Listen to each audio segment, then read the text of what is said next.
Ladies and gentlemen, a very good evening. Welcome on 6th Avenue, welcome in the Warwick, welcome at the Netherland Club of New York. I'm happy that I see so many new faces. That's probably because of the new Amsterdam History Center. Welcome to all of you. Yesterday it was a very special day. Who were there? Were there people yesterday at the event? Yeah. The city of New York declared it April 8th as the New Amsterdam History Day or something? Yeah. Cultural Heritage Day. Sorry. The first. Okay. But next year we will do it again. And probably we will also do something with it here at the Netherland Club. And probably also with the New Amsterdam History Center. The Netherland Club, for who doesn't know, we offer a podium here in Manhattan, actually in New Amsterdam, to the Dutch art, culture, and ideas. We have concerts, we have films, book presentations, lectures. What do they have in common? It's all from or about the Netherlands or New Netherlands. And when it's about New Netherlands or New Amsterdam, then we're talking about history. And I'm very happy when we do something with history, because then I don't have to do anything at all. Then we have the New Amsterdam History Center. I would like to give the floor to Esme Burke.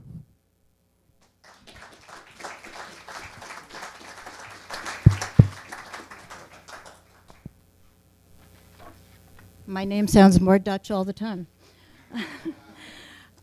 So I'm Esme Berg, the Vice President and Executive Director of the New Amsterdam History Center.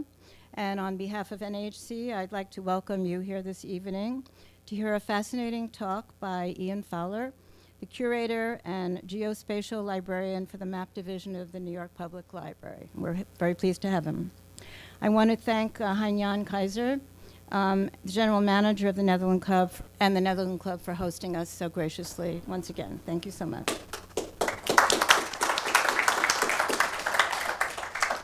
I'd also like to say a very special word of welcome to Sophie van Dormelen, and who's the Senior Cultural Officer at the Consulate of the Netherlands in New York, and especially to the representatives from the cities of Amsterdam and Haarlem, who have come to New York this week to celebrate the first New Amsterdam Cultural Heritage Day that was just mentioned.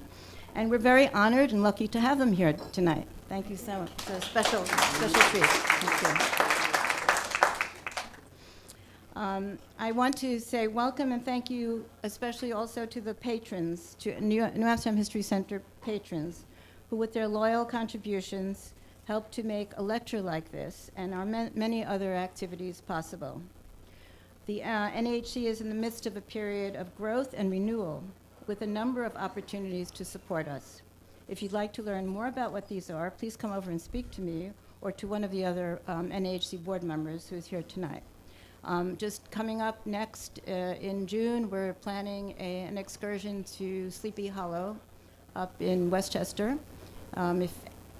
We'll be sending out, we'll be sending out an invitation fairly soon. We're getting all the details together. It'll be a day visiting Phillipsburg Manor, the Sleepy Hollow Cemetery and church, and lunch will be a day's excursion. I'd just like to also, one of the things that we do is a newsletter. It's on the table. It's sent out by email. It was sent out by email, but in case people didn't see it, we have printed copies for you.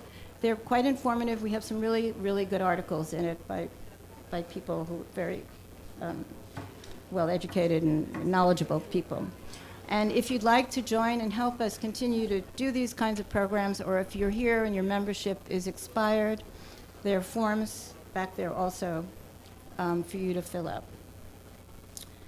So now I'd like to welcome Firth Haring-Fabend, who is on the board of the New Amsterdam History Center and on its program committee. She holds a PhD from New York University and is the author of a number of books about New Netherland, including A Dutch Family in the Middle Colonies, 1660 to 1800, and Zion on the Hudson, both published by Rutgers University Press. Her most recent book, New Netherland in a Nutshell, A Concise History of the Dutch Republic in North America, published by the New Netherland Institute in Albany. And Firth will introduce our speaker, Ian Fowler. Thank you very much.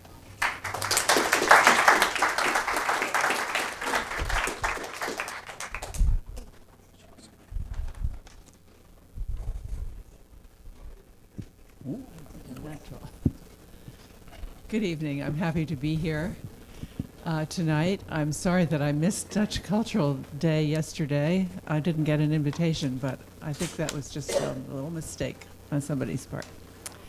Anyway, we are very glad to be here. We've been looking forward to this program for months, and so it seems have you, because we have a full capacity audience of 70 here tonight to hear Ian Fowler, over to my left, the curator and geospatial librarian of the Map Division of the New York Public Library. The Map Division contains one of the premier map collections in the world in terms of its size, scope, and unique holdings. It includes more than 430,000 sheet maps and 20,000 books and atlases ranging from the local to the global in scale. Ian's career began at the Map Division of the Library of Congress and then as the director of the Osher Map Library and Smith Center for Cartographic Education at the University of Southern Maine. He joined the New York Public Library in the position of curator and librarian of its prestigious collections only in January 2018, so he is new to New York. Ian's topic tonight will be to show through maps the way Manhattan Island was understood by its first inhabitants, the Munsee Indians, by the Dutch who colonized the area in the 17th century, and by map makers in the 18th century, touching, in conclusion, on geospatial technologies in mapping today. A Q&A will follow his talk. It is with great pleasure that we welcome Ian Fowler this evening. I'm over here. He's over here. Thank you very much. I'm blind in my right eye, so it's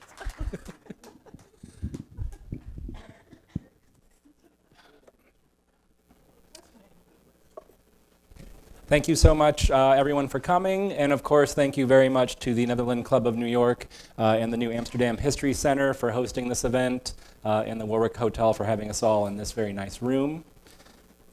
So as was mentioned, my talk today is Cartographic Visions of New Netherland and New Amsterdam, Depictions of Resources and People.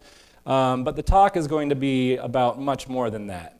Cartography and its history, both scientific and cultural, does not exist in a vacuum. And so there's really no way to talk about Manhattan without talking about New Netherland, without talking about the Dutch East India Company, the Dutch West India Company. So it will be a pretty far-ranging talk. So the seats, I hope, are very comfortable. But I think it'll be pretty exciting and pretty fun. So first, about the map division, but Firth has done such a great job that you can just read this slide very leisurely. If you have any more questions about the map division or you want to come see any of our resources, we do have, especially related to Dutch cartography, a number of Dutch sea atlases where we have the only copy that remains in the world. It's quite an exceptional collection, both in the map division on the first floor and in the rare book division on the third floor. So we are one of the cartographic powerhouses in the world, especially for Dutch cartography and mapping. And if you want to get in touch, you can email maps@nypl.org or check us out online. Most all of the images in this presentation came from our digital collections with a little bit of help from the Library of Congress, the Osher Map Library where we used to work, because I know their collections pretty well, as well as the John Carter Brown Library. So here we go. First, I want to touch a bit on indigenous mapping, because it's something that gets people very excited, but it's something that's misunderstood in a lot of different ways. And what's most misunderstood is that different cultures have different conceptions of space and place. Most all of us in this room probably come from a Western concept of space and place. We're used to maps as wayfinding, getting from point A to point B. We're used to cartography as a discrete topic, a discrete subject that produces discrete physical objects, whether it's a GIS application or a physical AAA map, or one of the many wonderful Dutch maps that I'll be showing in my presentation. But the North American, especially Northeastern North American indigenous concept of space and of what we would call mapping is completely different and involved a multivariate process. And this is largely what caused interruptions in the English expansion westward across the Appalachian Mountains and misunderstanding with the French and Spanish as well. A lot of Northeastern Native American tribes looked at space as a larger concept that was interrelated to everything else that went on both in the universe and in the natural world. So if a European came and asked, is there a great body of water that exists across these mountains looking for the Pacific Ocean? They would say yes, because in their lore, there was at one point in time a great body of water that existed across those mountains. When asked how far it was, they're thinking in terms of rods or English leagues or German miles, which is a concept that is not as systematically defined in Native American culture. So what you won't find, especially in Northeastern traditions, especially during this time, is a sort of physical map.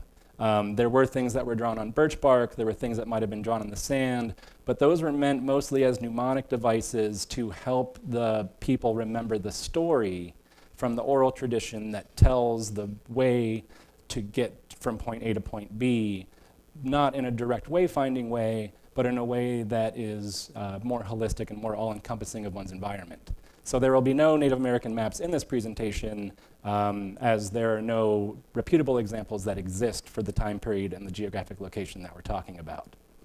The other thing that is pretty unique to Western cultures and then to some areas of Chinese and Japanese mapping is the use of mapping to display conquest and to define territory.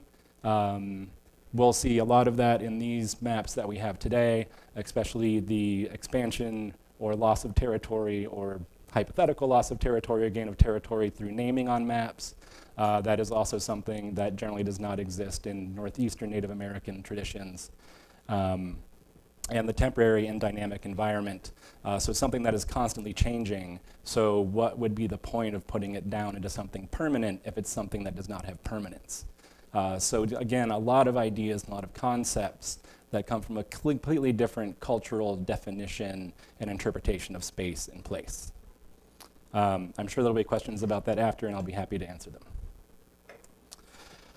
But first, we're going to start with the Dutch. And so the focus of this talk will be on Dutch conceptions of New Netherland and New Amsterdam and how we get to the point where we are talking about the Manatus map or the Costello map or the Duke's plan. But first, we have to put it into a historical context. And so we're going to be talking about the Dutch Golden Age, which is largely the 17th century and the 16th century.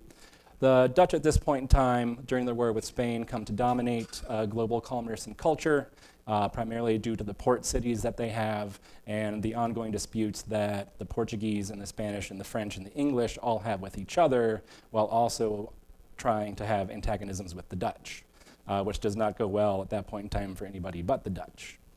Another thing that's greatly helpful is the movement of the book trade, first from Italy to what will become Germany, and then from those areas up into the Low Countries. That provides a gigantic vacuum of talent, both in terms of artistry and in terms of technology into the Low Countries, that really catapults them into a new era of culture and economic supremacy. Another thing that's incredibly important that really had not existed since the Italian portion of cultural supremacy was the confluence between the artistic movements and the technological movements. There's no way to look at the history of cartography from the Dutch Golden Age without seeing the complete linkages that happen also in the art world. Whether it be the Baroque or the Renaissance, they are intertwined indelibly. And I think we'll see that in the next slide. Which is a great representation of the golden age of Dutch cartography by Peter Goes in 1668. Here we have, of course, a double hemisphere map. We have North America, California as an island, the Dutch possessions in Southeast Asia, Australia, Brazil, and North America. But then surrounding the map, we have this fantastic combination of astronomy, mythology, both Greek and Roman, and the kind of representation of the seasons and the peoples of the earth along the bottom. And it's really this combination and the vibrant colors that make this such a change from what is happening. The Italians, while being excellent map makers, thought that if you used color, you were cheating and you did it because your engraving wasn't fine enough. But the Dutch had both fine engraving and excellent colorists. And they really invent a lot of new colors and a new way to add color to maps. It doesn't hurt that with the publication of the Theatrum Obis Terrarum by Ortelius, we have the first commodification of cartographic objects in atlases, considered to be the first modern atlas. We'll get into more on that in a second. But it's this combination, again, of commerce and artistry that elevates the Dutch Golden Age of cartography.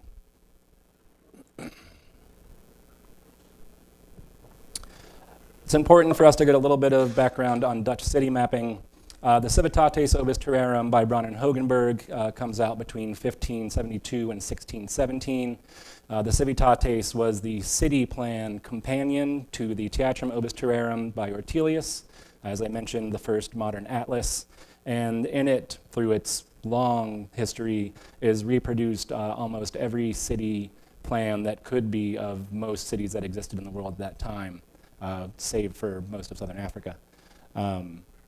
And we'll see an example in a second. And it's important to look at the next example that comes up, because before the actual advent of cadastral mapping, trigonometric mapping by the French in the late 18th century, this oblique view of cities is really what's going to dominate. And we'll see some examples of how that happens. Even when the Dutch are actually surveying out their lands for the Dutch East and West India Company, they're still somewhat relying on this oblique view that becomes very prominent in the late 16th century. The Dutch city mapping plan and the surveying that happens in the East and West Indies is cemented in 1600 by the creation of the Deutsche Mathematik in Leiden and the creation of military and civilian works related to both surveying and city planning. And the purpose of these was the management of commercial crops and civilian and military engagements, fortifications, the citadels, the esplanades that accompany them. And we'll get into that when we get into more of the city maps. Here is a prime example of a Braun and Hogenberg map. This is Sevilla from 1588. And this is both the angle, kind of an oblique 60-degree angle up upon an imaginary height that they would use. And there are some allegorical figures. Generally, they depicted the high and low dress of the peoples in the foreground. There's a list of important buildings along the bottom. And you can see the very typical circular shape of the early 16th century cities. And a lot of these, Braun and Hogenberg didn't travel all over the world. A lot of their information was taken from travel guides or from people returning from voyages, which is something that we'll see happen over and over throughout the history that we're discussing today. The Dutch Empire, 1602 to 1795. Just a few key points that will relate to discussions later, really focusing on shipping and commercial exchange and with limited territorial ventures. And it's important to put that in the context of what's happening with the Spanish, the French, the English, and the Portuguese, because all of those colonial powers were looking to expand their territory into new places. They obviously, the Portuguese and the Spanish, having the world divided amongst them pretty much by the papal decree, the English trying to find new ways into those economic zones through their search for the Northeast and Northwest Passage, and the French largely on the decline in this era, although they will come back and forth. But it's important to see these distinctions because it influences the maps that we'll see. Shipping and commercial exchange, the Dutch excel in the production of nautical charts in this era and really lead the way for a number of centuries in that production. That is mostly thanks to Petrus Planicus, who worked for the Portuguese, taking the vast body of knowledge that he had of Portuguese sailing charts and bringing them to the Dutch, who later used that with the Blau family, which we'll see. And then the limited territorial adventures is important because they relied on interactions with Native Americans and local peoples to find input for their maps. And we'll see that in both the larger and small scale examples that we see. And there's really a difference there between how the Spanish, the French, and the English interacted with Native Americans, and also what their ventures were, which impacts the breadth and scope of their mapping projects. When talking about the Dutch East India Company, it's an important concept because what happens there really influences what happens in the West. So the Dutch East India Company is founded in 1602. And for our purposes, an important date is 1616, when the VOC formally begins updating their charts. Before this point in time, there really was no systemic chart production in the VOC. It was kind of haphazard. So not long after their founding, they realized the importance of this. And what's also important to realize is at this point in time, all of the charts they're working with are primarily going to be manuscript. So we don't really have printed chart production until much later on, pretty much when we get into the West India Company. In 1619, they passed a privilege for all maps and charts, which is kind of hilarious because it was kind of a rubber stamp that was not followed by the Blau family at all, which we will see in map production. Basically what it said, it followed the Portuguese and Spanish models, which was that everything that was on a chart or a map that was produced for the Dutch East India Company was property of the Dutch East India Company, and the fine for releasing that information was extremely harsh. It was in the thousands of guilders, I believe 5,000, not as harsh as the Portuguese or Spanish penalties, which were usually death, but still in a very commercial enterprise and guild-oriented town, a very high price to pay. The kind of irony of this is that Blau, as we will see, because he was such a prominent map maker, routinely used VOC information in all of his commercial publications, and routinely got in trouble, and as we'll see, even giving away state secrets at some point in time. But he and his son, so William and Joan Blau, were so important to the VOC that they couldn't get rid of them. And so it was kind of a, devil-may-care situation. What's also important is that with the systemization of the VOC, you also get a reintroduction of the Roman grid system, which is largely forgotten about in Western cultural histories. But the Roman grid system did not go away. It was known, it was brought back into the fold in about 1604, and then in the 1640s there was a new version of the principles of the Roman grid system that's published in the Dutch Republic. And so it's important when we look at the maps of cities to remember that that's one aspect of how they're doing this process. Here we have a beautiful Pashkart of the VOC by Goose in 1672. And the orientation on this map is perfect. So it has the Dutch explorations in Australia, and then by kind of shifting it this way, they were able to focus the map on the Dutch possessions to the detriment of the Portuguese possessions at the time.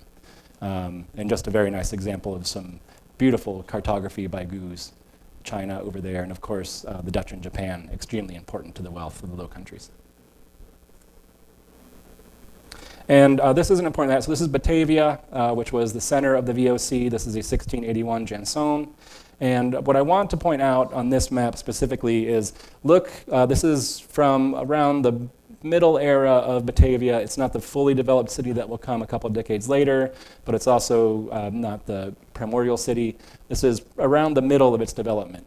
So you have the citadel, which is a key proponent of every Dutch city, and we'll see a few of them, Dutch Colonial city. Then you have this Groot River, which is a dug canal, which we'll also see later.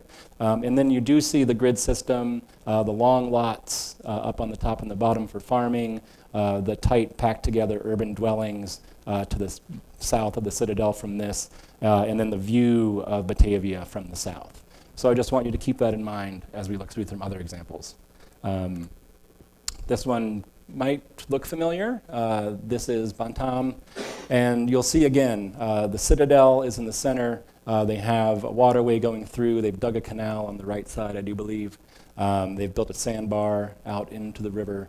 But again, it's a somewhat gridded system, and you can see in the back behind the fortified walls of Batam, the agricultural areas. So really focusing on agriculture, focusing on nautical commerce, and that's how the cities were formed. So talking about the West India Company. The main purpose of it was to take away the Portuguese grip on sugar in the slave trade, which was accomplished by the Dutch in 1650. The Portuguese in this time, of course, had full control over Brazil, or what was known of Brazil at that point in time, and the Dutch were really hungry to get more economy from the West. And of course, the development of the East and West India companies came from a Dutch desire to not have competition amongst its own agents denude the profits for the country and for the merchants as a whole. And that was happening in New Netherland, as we'll see, and so the combination of them was a way to ensure maximum profit with minimum risk. Also, a good source of income was the attacks on the Spanish treasure fleet, of which there's a very famous one, which I'm sure you all know. And VOC and WIC administration and trade monopolies led to greater uniformity in surveying and planning. And this came from the top down, and so every city was built around a citadel, and then an esplanade, which was an open space behind the citadel, and then long lots. And what would happen is these plans were made and then modified based on the topography and the geographic situation of the place in situ. And then the plans were modified and built or rebuilt depending on what happens. And then there's the model of the Relaciones Geográficas. The Relaciones was the Spanish model, somewhat successfully instituted, where each part of the Spanish colonies in New Spain had to submit a map and a written itinerary description of the lands where they were located. And these were sent back to Spain and created a compendium, perfect map, quote unquote, of what existed in the Spanish colonies in New Spain. The Dutch in the West Indies did the same thing pretty much. They got information from locals, from indigenous people. They created local maps that were then sent back. At this point in time, each captain is required to update charts and return the exact number of charts plus updates to the firm, and then those would be given to whichever cartographic family was in control of chart production. The charts would be updated. The charts that came back would be put into an archive, and then the new charts would be issued to sea captains going out. And so this is how we get the constant update of information in the sea charts, which is different than the geographical maps, which, as we'll see, don't change very much at all. And I want to point this out. Suriname is, of course, incredibly important. It's what New Amsterdam is traded for after the last Anglo-Dutch War. And I wanted to point this beautiful map out. So this is Suriname in 1737, a bit after the time period we're talking about. But you can wonderfully see the Dutch land divisions going up the river and the location, and then again the grid city plan in the middle left-hand side of the map there. So another example of Dutch city planning and Dutch mapping that will mimic what we're going to see later on. And obviously, north is at the bottom of this map, not at the top.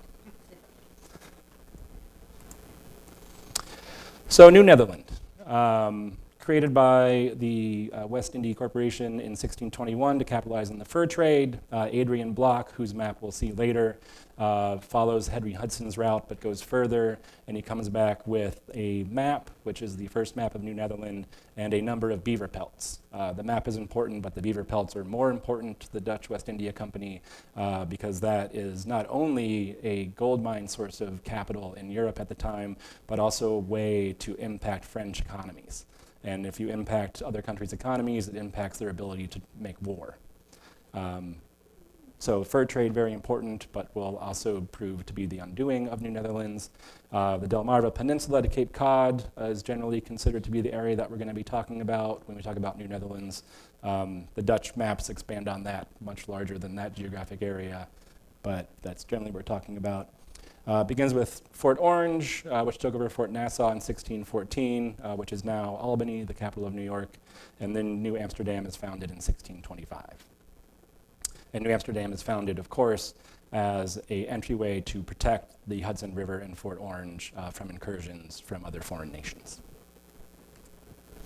And here we have the block map of 1614. This is the first map of New Netherlands, the first manuscript map, the first mapping of it. The Dutch West India Company was so impressed by it that they took the name New Netherlands from this map and used it for the rest of the time that it exists. It's the first map that shows the entirety of the island of Manhattan, showing Manhattan as an island as opposed to just a portion or a peninsula, and also has a couple of place names derived from Native Americans. There's some conjecture as to whether Bloch did an actual survey or if he got information or how the map was actually made, but what we do know is that the map is extremely important, not only for the naming of New Netherland, but also the fur trade and also the beginning of the cartographic tradition of the Dutch in this part of the world.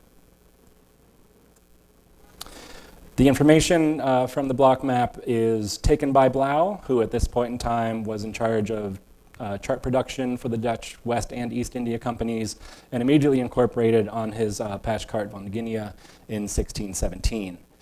This is the earlier version, and this is the first map on a Mercator projection of the Atlantic Ocean. It's an incredibly important map. There's a few editions of this. This is the earlier edition.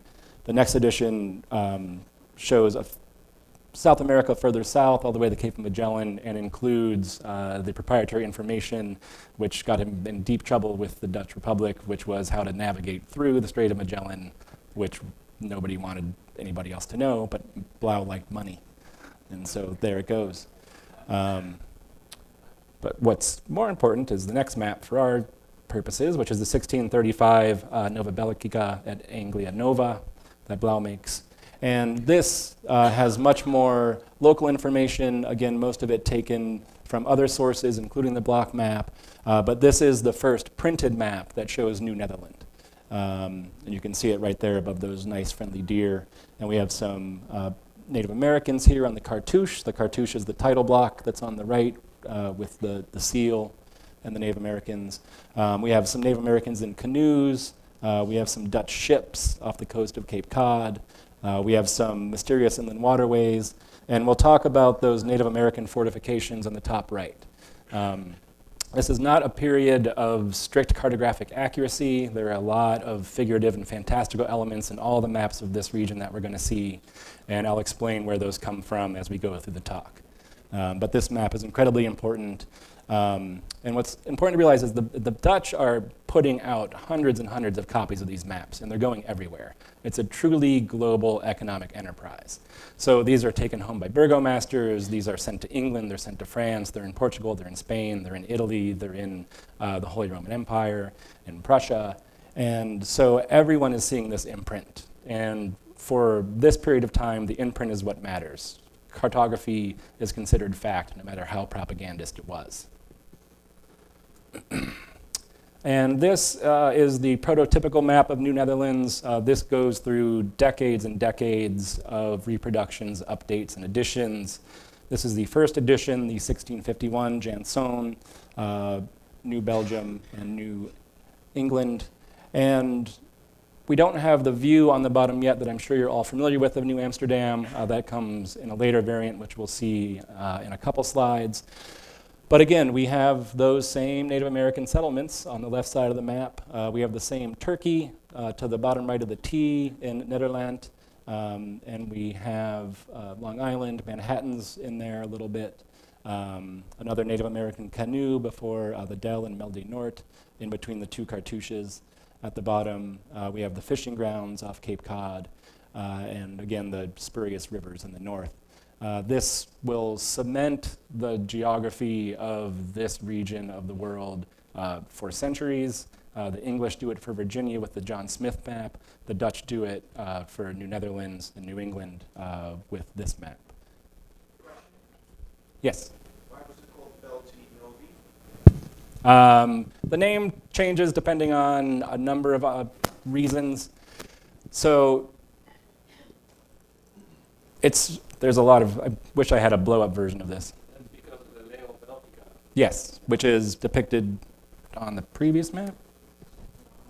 Yeah, so that's the left-facing one. If you're not familiar with the Leo Belgica, it's the Netherlands in the shape of the lion, of which there are 12 different versions, I think, in the New York Public Library. But yes, good questions. So it's important to go, so just to remember where we were. So this is 1651. This is the Jansonius map, the Janson map. So again, Indian villages, Turkey, waterways, all that stuff. Where does it all come from? We have to go back in time to the Mercator Hondius map of Virginia from 1606. So if you look at the cartouche, and I'll show a detailed version of that, there's those two circles on either side. Don't worry if you can't see it now, there's a blow up coming.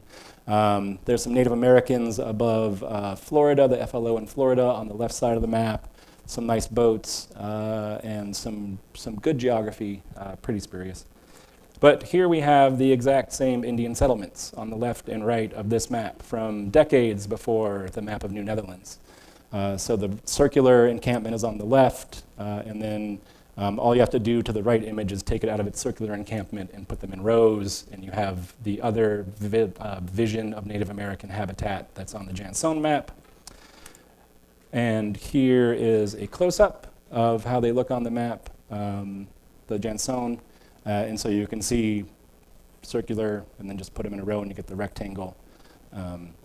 And this is a good way to see the Native American names that are all over the Janson map. They come from DeBry's interpretation of John Foster's work. DeBry, in his Grand Voyages, Volume 1 and Volume 2, is a description of travels mainly through South America. But here we have the rectangular fort. I didn't go through and pick all the imagery out of the book because that's a completely other presentation. But almost everything that's on both of those maps comes from this work. This kind of copying is by no means originally Dutch. The Italians did it from 14th century emblem books. A lot of the iconography that appears on these Dutch maps still comes from 14th century Italian emblem books or from copies of works like this. And we'll see this kind of thing repeated as we go through in a few more decades. And this is where a lot of information about native inhabitants of South America, especially Brazil, comes from, and where a lot of stories about them are maintained over the centuries. So here is a close-up of Long Island, and this is from the Janson again. And so you can see we have a number of Native American names on the map. They're in the larger letters, and then the geographic names are in the smaller letters, and then rivers are generally written up to go along with the flow of the river. So Manhattan is the little star-shaped fort right underneath Manhattans with two N's and no vowels. We have the Sewanes, the Mantuaks. Yes. So an important aspect of Dutch cartography in New Netherland is, again, the proliferation of Native American names, obviously in the Dutch equivalent, Latin. So here we have the 1655 by Vischer. This is the first edition that contains the famous view of New Amsterdam. Again, you can see a lot of elements are still the same. We have the same two Native American forts. We have the turkey. We've added some beavers up on the top right. And all of these are meant to entice people to come to the richness that is New Netherlands. It's not just a nice pictorial exercise, but it's also showing you that the Native Americans are well maintained, they have civilization, and that the geographic area is rife with animals that you can get for economic gain, especially the beavers. But to get to the important part, which is the view on the bottom right, this is one of the first views of New Amsterdam from the period, flanked on either side by a Native American man and a woman. We have the cornucopia showing the copiousness of New Amsterdam, which of course is not exactly true at this point in time. And then you can see, which I'm sure you all know, the various buildings that are in this depiction because they're in every depiction of New Amsterdam. But showing commerce, we have the windmill, and there's a great reliance on all of these maps to waterways, to the things that come out of them. Sawmills are depicted on most all of these maps. And of course, after the English take over New Amsterdam in 1675. Sorry if I got that wrong. John Speed comes out with this map in 1676, which is a direct copy of the Vischer-Janszoon maps, and takes away the view of New Amsterdam, and mostly because he's using old Dutch plates, and he is lambasted for that by Englishmen for not creating a new map, but using worn Dutch old plates. Samuel Pepys lays into him for that. But he's, as you can see in the next slide, so this is an update of that. So he does his best to update, so Long Island as opposed to the Dutch one. The English are not that great at engraving at this point in time. John Speed is probably one of the greatest cartographers in England in this period, and one of the greatest map engravers. But even he can't do all of the very fine, especially kind of semi-italic writing that the Dutch have done on their maps. So a lot of the rivers still maintain. The Dutch names are also just erased completely. The Tappins are added. New York is added, and there's like almost a little arrow pointing to Manhattan, but you can see Manhattan's is still there. Goodwin Bay replaces the Groot Bay. But yes, not a great work of engraving, but used to prove a point. But of course, New Amsterdam comes back. This is the 1674, a year afterwards. This is the Restituto view in the bottom. And obviously, they're using one of the later versions of what's referred to as the Janszoon-Vischer map. The Native Americans are back. The beavers are back. The turkey's still there. But the view is what's important, because in this Restituto view, and obviously this is from a different edition, but he comes and he's added this glorious work to the top here. We have the servile nature of the Native Americans. We have representations of the Greco-Roman gods of war and commerce. The view of New Amsterdam has greatly expanded. There's a busy port. We have a cannon firing off in the distance. There's people milling about. There's Native Americans on the outskirts of the walled city. So it's showing the greatness that exists in 1673, 1674 of the Dutch reconquest of New Amsterdam. And again, the place names revert back to Dutch. Everything is perfect. You can enjoy that for a little bit. It's wonderful. And what we also have in the library, which is actually a little rare, is we actually do have a so New Amsterdam's name was changed to New Orange for a very, very brief period of time. And this is, I think, one of the only views of New Orange that survives. So this is as it was then sketched in 1673.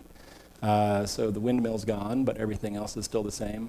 So we have the governor's house, we have the battery, Wall Street is F, which is over on the right. Still Wall Street today, the Dutch flag proudly flying on the left.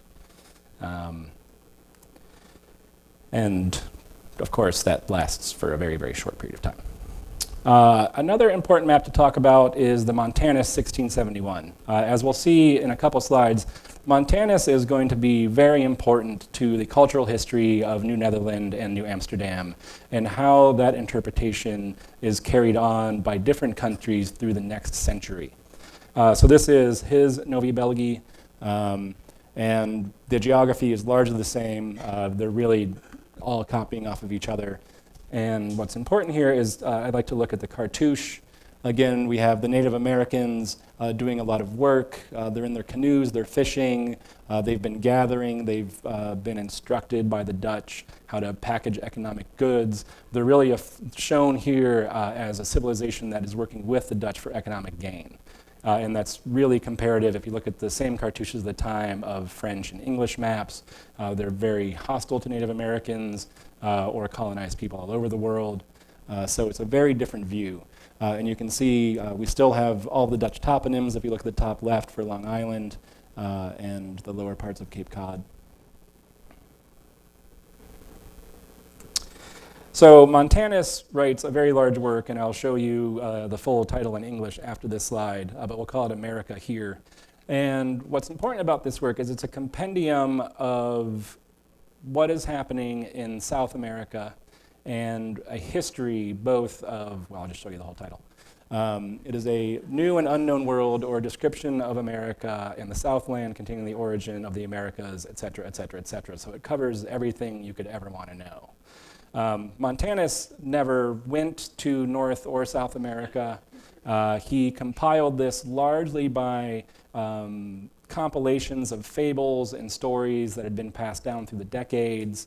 He adds new ones. He does get some information, which is where his maps come from captains and sailors, from travel journals that have been written. But what's important is if you look back at the title page of the America volume, it's a very drastically derogatory depiction of Native Americans, especially in the South. It's actually almost very Portuguese in its depiction. They're these, great muscular warriors. There's a few Dutch people on the far right-hand side. You can tell by the hat with the plume.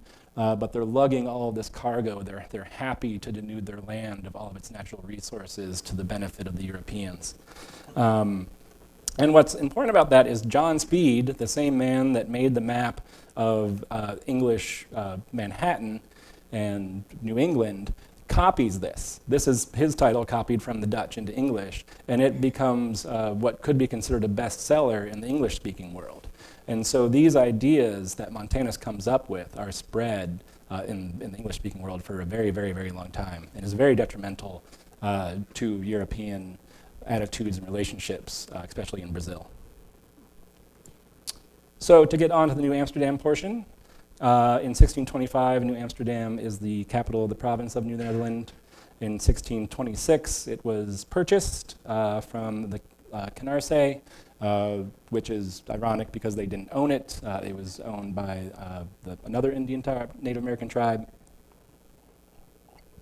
And much like its later development in the 19th century and early 20th century, it's built as a commercial enterprise and as a place to protect Fort Orange, what is now Albany.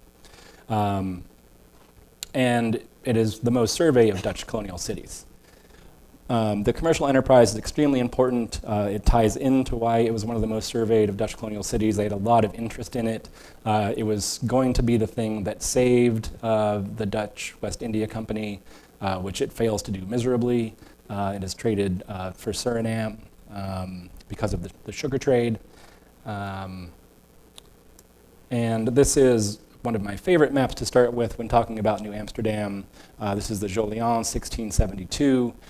New Amsterdam no longer exists at this point in time. This map is reproduced for decades after this. And the best part about this map, it is not a map of New Amsterdam. It is not a map of Manhattan. It is a map of Lisbon.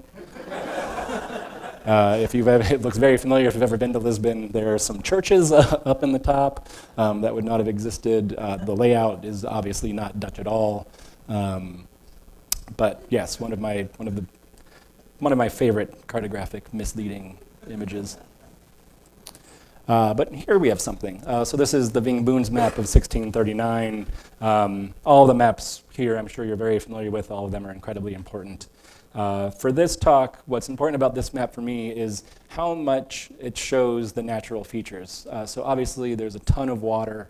The orientation north is to the right. That's helpful. Staten Island's up to the left. You have these great open plains in what is now New Jersey. And if we focus in on Manhattan, we have the windmills up on the left, which is the lower tip. So that's where the fort is. But it's showing, and if you look at the key that was on the previous slide, hard to read on this, but I'm sure you've all seen it. It shows all these places that the Dutch are doing this economic activity, and it talks about the future of New Amsterdam and how much potential it has. And one of the things that is mentioned on the map is up on the north part of this map, right around the D and Island, is where the slave quarters are. So it is also recognizing that slavery is a part of this economic enterprise in New Netherlands and New Amsterdam. This is the Corelliu 1660 map of New Amsterdam.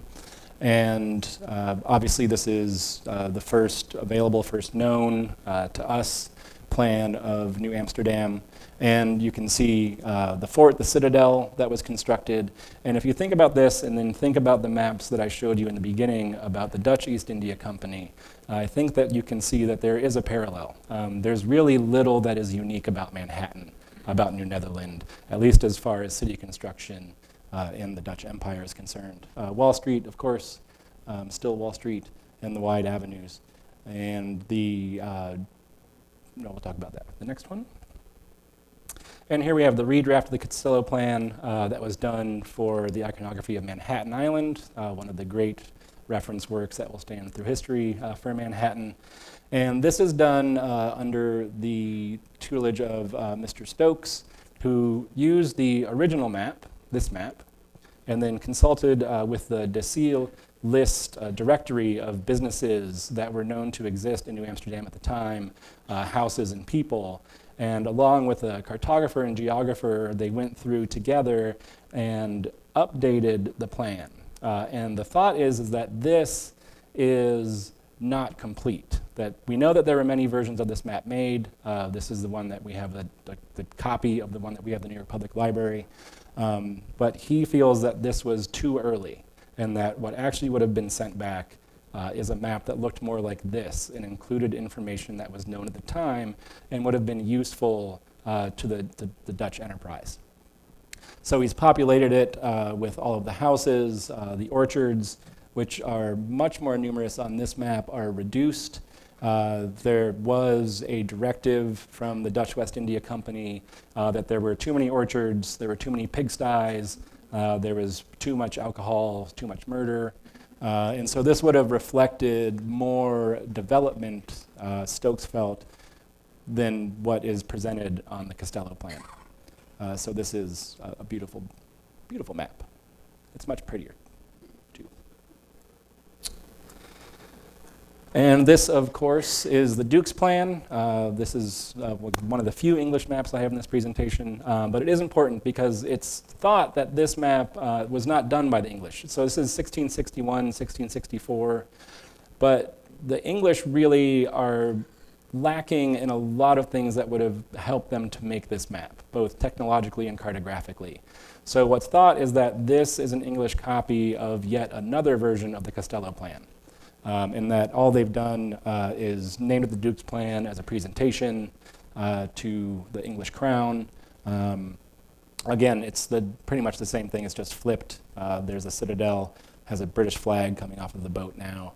And then a very early, what is thought to be a very early delineation. Again, you can see far too many orchards, which the Dutch West India Company was not happy about at this point in time, or before this point in time.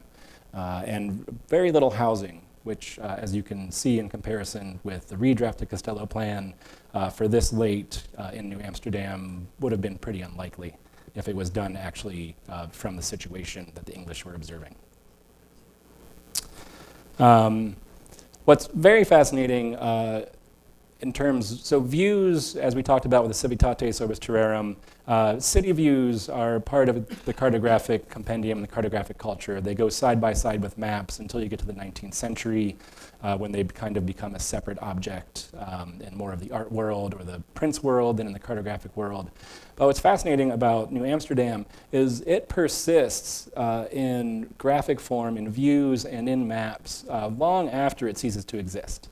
So this is the Montanus, again, he comes up all the time, 1671 view of New Amsterdam. Very idyllic looking of some people out in a sloop. We have some nice boats tied up to a rock. We have the church. It's all very pretty. And then again, 1702 with Peter Schenk, nice view of New Amsterdam well afterwards. And you can see the windmill off in the distance to the right, the prevalence of the boats, looking very peaceful. So there's another period I want to talk about, and it's the persistence of Dutch memory in 19th century American mapping. And there's a fascination in early 19th century, mid-19th century mapping of Manhattan Island with the Dutch history that comes before it that I think is quite fascinating. But it's all from an English point of view, as opposed to the Dutch maps. Now, of course, a lot of the maps were not discovered until well after the 19th century. the Dutch maps, but I think it is the manuscript Dutch maps, I should say, of New Amsterdam. But so all of these are by Drips, who is a very important mid-19th century map maker in New York City. And even in, so this is the topographical map of New York. These are all from 1853, 1854, 1855 maps. Drips, like many people in the 19th century, mid-19th century in New York, along with Veal, was obsessed with the original topography of New York City. Obviously, the grid system has been implemented at this point in time. Central Park is very new. It's not really existing at this point in time. But even below vicinity of, on the bottom right in the cartouche, we have the Dutch emblem right there, and there's a Dutchman and there's a Native American. And on all of his maps, and these go in sequence, there's representations of, so that's New Netherlands, that's from a very famous plan of the Hudson River, one of the first from the Dutch Cartographic era, and then two plans, an early plan of New Amsterdam on the lower right, and then a later plan and survey of New Amsterdam on the left. And we see it again here. And you can see that he's maintained all of the Dutch names going up for New Netherland. He has New Belgium at the top, New Netherland in the middle.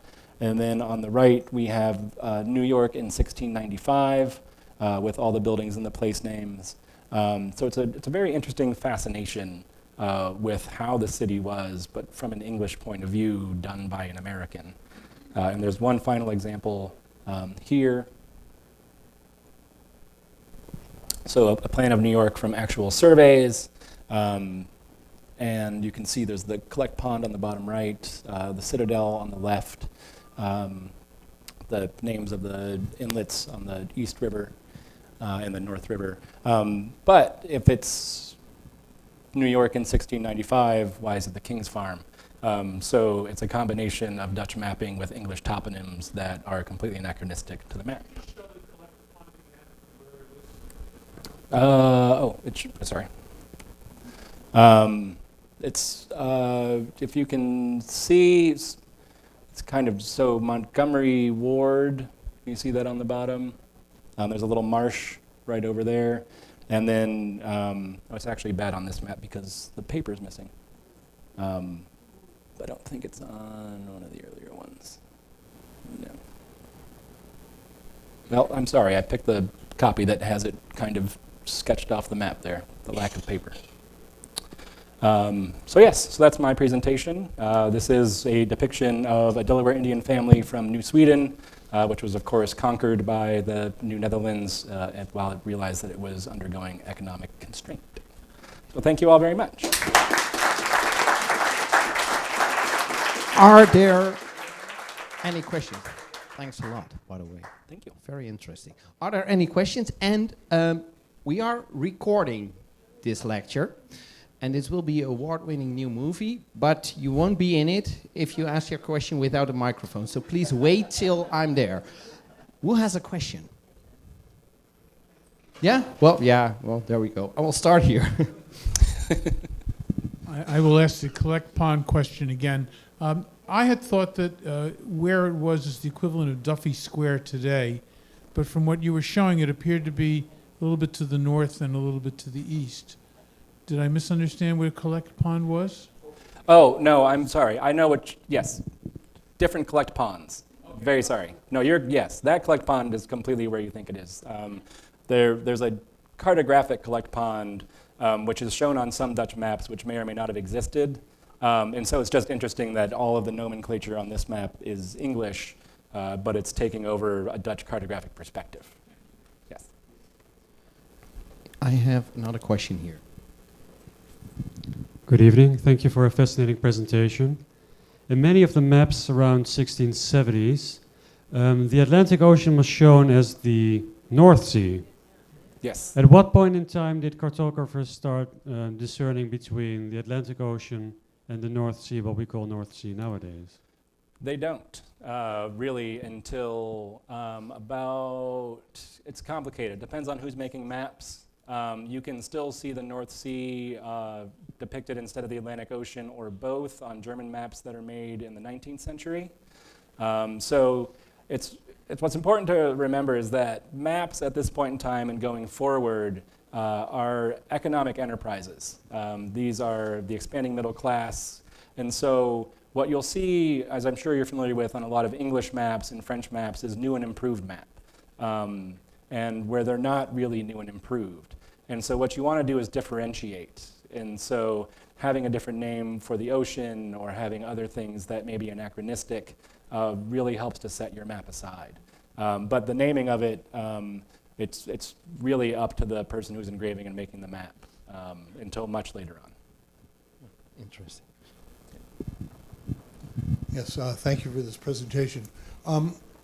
With the Native Americans, the Lenape, the Delaware, all these other tribes, what kind of information did they supply to the French, the English, the Dutch, etc., that determined how the French, the English, the Dutch approached the settlement of these areas? Is that beyond the scope of this? No, it's fine. Actually, to flip it around, it's really the way that each of those approach the Native Americans. The Dutch, as I mentioned in the beginning, are really not looking for territorial expansion. They're not looking to have a gigantic empire. It'd be very difficult for them to do it in North America, as they learned in Brazil at this point in time anyway, because the Portuguese and the French and the English, somewhat the Spanish, are already so well entrenched. So, for example, when the English are trying to get across the Appalachian Mountains, the Native Americans assist them. They draw them a map, presumably in the sand or on some birch bark, and then they tell them a very long story about how to get across the mountains and what lays beyond the mountains. And the English are not interested in the story. They're very busy copying down what the map looks like, and then they listen semi-politely, and then they leave, and then promptly get lost. Because they didn't realize that the map was just meant to be a tool to help you remember the story. What the Dutch do and what the French do, depending on which era we're talking about in Canada and northern North America, is they're much more in a trading relationship, where the English were much more, especially during this period, in a dominance relationship. So the Dutch are really looking for help. They want to find beaver pelts. They have a much friendlier, in quotes, relationship with the Native Americans in certain parts of the country, in certain parts of the Hudson River Valley. They do support certain Native American tribes against others in Native American wars, but they're really looking for helpful information. So it varies a lot depending on which geographic area you're in, which European country you're talking about, and which time period you're talking about. So I hope that helps a little bit. Other questions? Yeah. Thank you very much for this fascinating presentation. You talked a little bit about different languages on different maps. So how the English and the Dutch changed the names on each other map. But I also noticed there is a lot of different languages on the same maps. Yes. On the same map. I mean, I actually own a copy of the Blauw map from 1642, and I'm always fascinated how different places are depicted with different names. Yeah, indeed that one. I mean, Latin, Dutch, English, Mar del Norte. I guess that's Spanish. I've actually so a form of Latin. Perhaps, but could you talk a little bit about the use of different languages? Yeah, so before the Dutch really take over the cartographic enterprise, maps and atlases are predominantly produced in Latin. And Latin is a very limiting language. It's really only for the very aristocratic, the very learned, or for those in the clergy, depending on where you are. But the Dutch really democratize the production of atlases because they realize they can make a lot of money if they're serving more than one market. And it also has to do with the expansion of the middle class in the Low Countries and the expansion of literacy. So, for example, Blauw takes a lot of the Dutch West India Company information and turns it into his own private products and sells them in multiple languages. Jansson, Vischer, the later sea atlases are all produced in multiple languages, primarily Latin, German, Spanish, Dutch, French, English in some cases, but they're really recognizing the global nature of the market for these products, and so that's why you'll see so many different names. If you're thinking about specific maps, so if we go to this Blau map, for example, if you can, where is it? Nice. So you'll see the Latin is generally because somebody's got a plate that they bought or inherited from somebody who's passed away, because pretty much all of the Dutch map makers, their plates for their maps pass through their family, or if the next member of the family is no longer interested in the business, they're bought. Mercator's plates are bought by Hondius, everybody buys everybody else's plates. And if you're not interested in a fine detail reworking of a plate to take it from Latin into Dutch, then what's the harm of just leaving some Latin on the map? It doesn't hurt anybody, and it saves you some money. Okay. 2 more questions here? Yeah, okay. I cannot imagine that these maps are used by seafaring captains to go across the ocean and then find New Amsterdam. Who was the primary audience for these maps? Were they investors? Were they people who buy armies to conquer lands? Who were the viewers of these maps, who bought these maps? Excellent question. This map is actually used, but that's one of the few. All the rest of these are bound in atlases. They're produced either in sea atlases or geographic atlases. And there's one of the reasons they look so beautiful is to enhance their value as a commercial product, but also because the burgomeisters and the aristocracy in the Dutch Republic, they want them.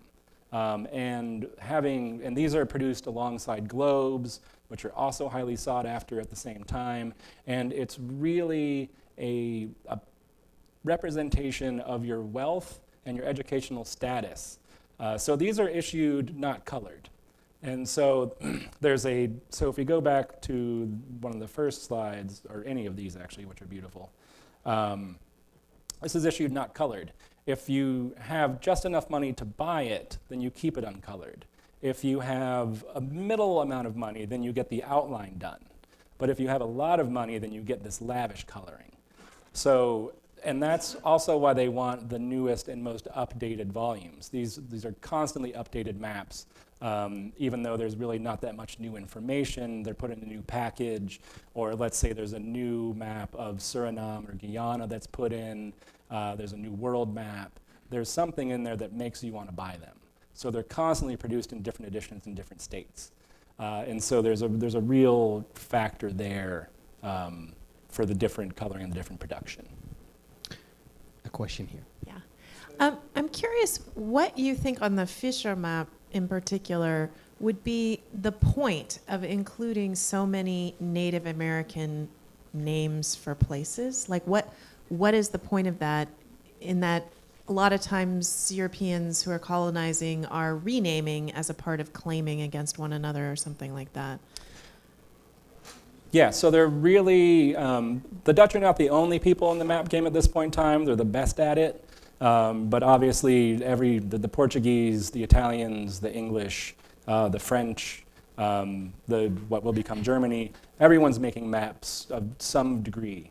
And what the Dutch are trying to show, one of the things they're trying to show with these maps with the Native American nomenclature is that they're approaching it a different way. That it's kind of, they're taking information as opposed to showing a dominance.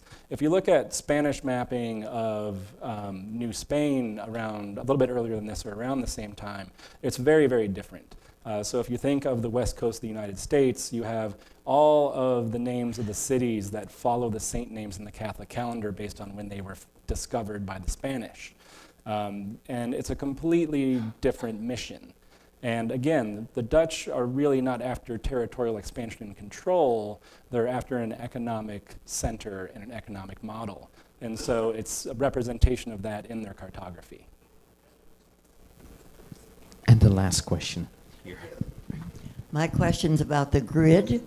When urban historians today talk about the grid, they're talking about the one that was imposed as Manhattan moved north in the early 19th century. What was the date of the?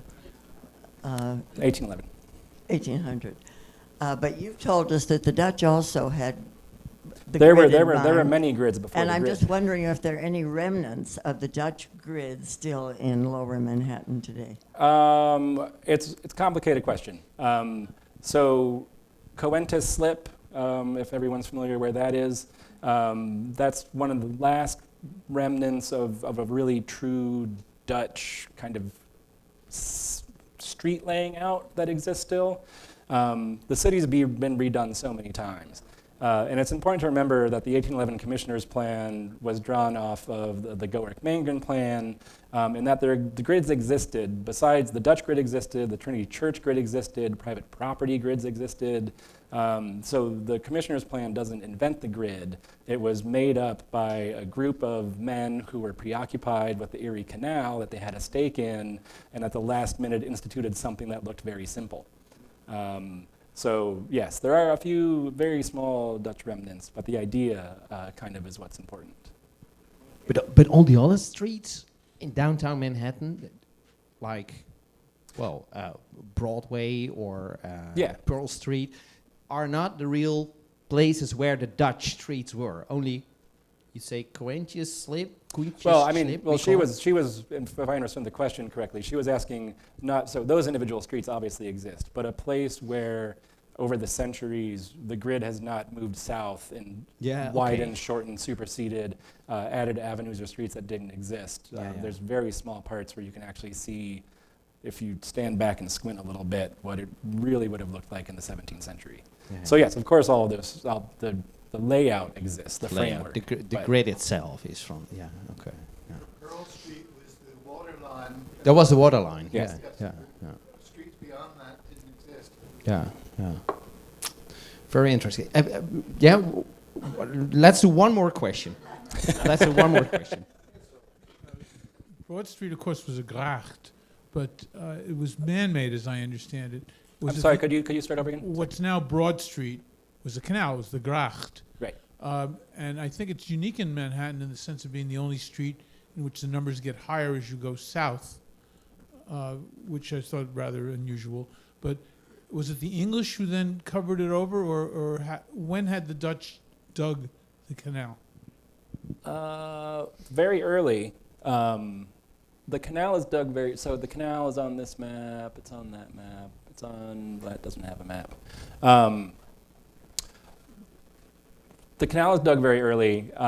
It's covered over pretty close after the American Revolution, I believe. But It's over here. Yeah. In the middle, here where the bridges are. Yeah. Sorry. Yeah, but it is covered over pretty quickly. It doesn't last for a very long time. Why did they make it? Where did they use it for? Oh, because you have to, so it's an economic port, right? So the citadel is your defensive position. And that's the same, I mean, that, as I mentioned, is laid out both in the Dutch East and West India companies. You have a citadel, you have an esplanade, and then you plan the city around a defensive position. Because you're not trying to expand outwards, you're trying to have an economic center. And so the purpose of that is so that if you have those orchards in the back, so towards Wall Street, right? So if I don't trip over this couch like I said I wouldn't. Ooh, look at this. So here's the canal. Here we have it. Yeah. So you need to move things out to where the ships go. So here's a nice little slip right there. You don't want to sail over there. But so you can see it goes this way and then it goes that way. This is great. So you need to get things both in and out, whether it's goods or people or waste or whatever it is. So that's the purpose of it. Fascinating. They're very good with water. We are. Yeah. Yes. we almost invented it, but no. We invented living in water and on water. Yeah. Yes. Yeah. Thank you so much for this very interesting. Thank you all very much.